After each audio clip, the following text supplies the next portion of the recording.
बंगाल में ब्रिटिश सत्ता का प्रारंभ। बंगाल में प्लासी युद्ध के पश्चात सिराजुद्दौला की हत्या कर दी गई एवं वहाँ पे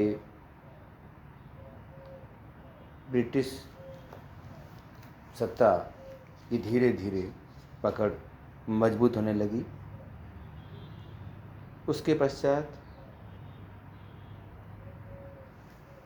बक्सर युद्ध हुआ एवं बक्सर युद्ध में भी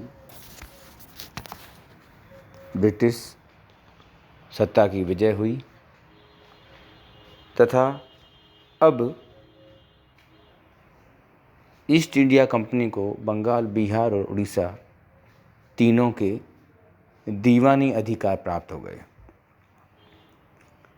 एवं प्रशासनिक कार्य नवाब के पास ही रहा। यह स्थिति बंगाल में द्वैध शासन कहलाती है।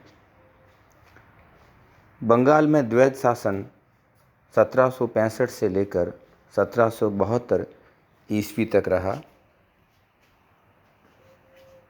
जब लॉर्ड क्लाइव दोबारा ईस्ट इंडिया कंपनी का गवर्नर बनकर भारत आया, उस समय मीर कासिम को सत्ता से दखल कर दिया गया।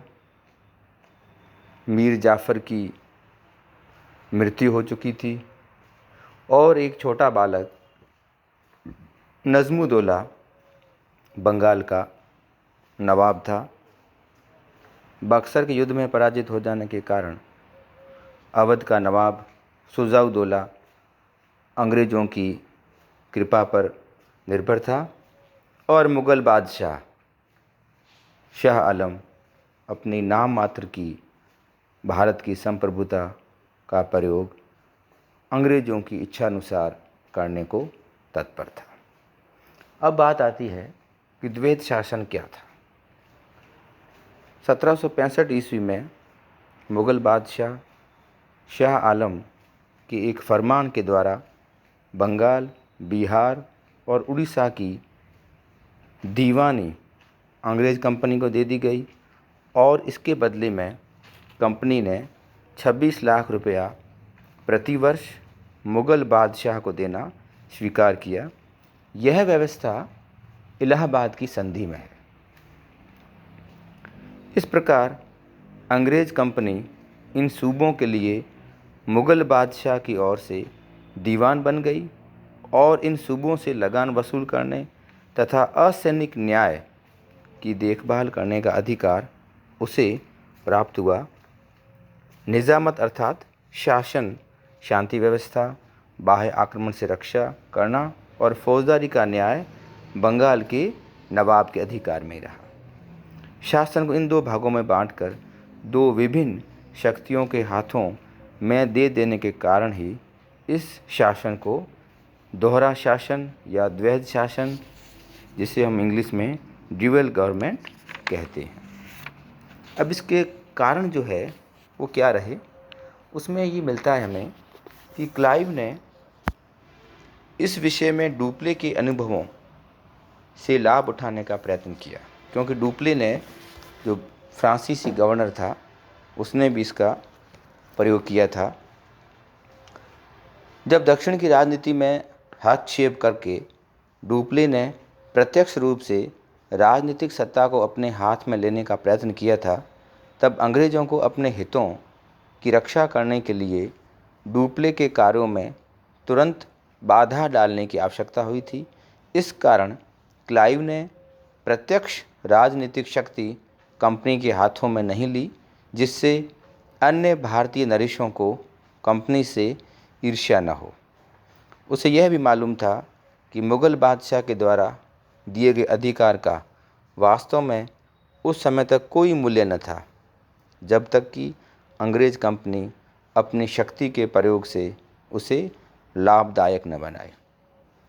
परंतु क्लाइव यह भी जानता था कि इस प्रकार मुग़ल बादशाह से यह अधिकार प्राप्त करके उसने इस अधिकार को कानूनी रूप प्रदान कर दिया था, जिसका विरोध कानूनी आधार पर न तो भारत में हो सकता था और न किसी यूरोप के न्यायालय में।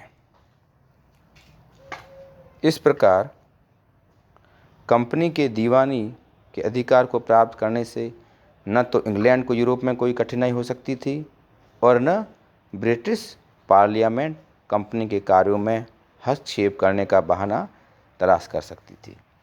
इस प्रकार लॉर्ड क्लाइव ने बंगाल, बिहार और उड़ीसा की दीवानी को प्राप्त करके इन सूबों के आधिपत्य को इस ढंग से प्राप्त कर लिया था जिससे कंपनी को किसी प्रकार की कानूनी कठिनाई न हो और न ही किसी प्रकार शासन का उत्तरदायित्व कंपनी पर आए।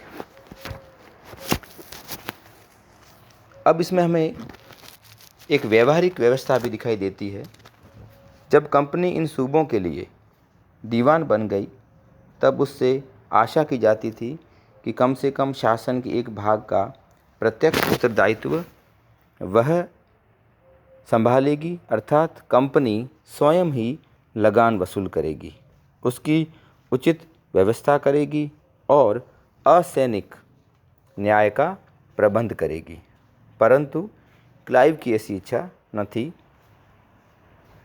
वह कंपनी पर कोई भी प्रत्यक्ष उत्तरदायित्व डालने को तैयार न था।